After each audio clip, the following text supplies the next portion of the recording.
ঘটকবাড়ি সাতক্ষীরা। গতকাল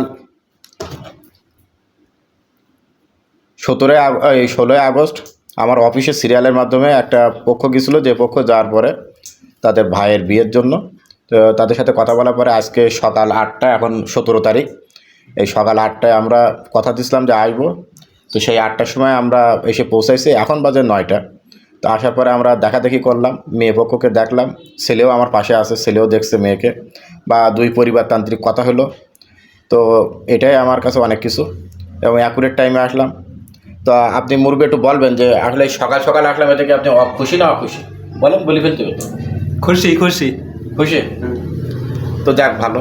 মেয়ে আছে, মেয়ের সাথে আর কথা বলবো না। তা আমি ছেলে পক্ষের বোনের কাছে শুনি যে সকাল সকাল যে বলছিলাম যে নিয়ে আসবো 24 ঘন্টার ভিতরে, হয়েছে? হ্যাঁ হ্যাঁ আসছি। ঘটক বাড়ি পরে কি আস্থা আছে? আস্তে আস্তে দেখেই তো এই যে সকাল সকাল আসতে পারছি। না ঠিক আছে, তাহলে আর বেশি কিছু বলবো না। ছেলেও আছে এই পাশে, মেয়েও আছে এই পাশে। সকাল 8টায় এসে পৌঁছাইছি। ঘটক বাড়ি সবসময় ফার্স্ট কাজ করতেছে সাতক্ষীরা জেলার ভিতরে, এবং ফার্স্ট করে কাজ করে এগিয়ে যাচ্ছে।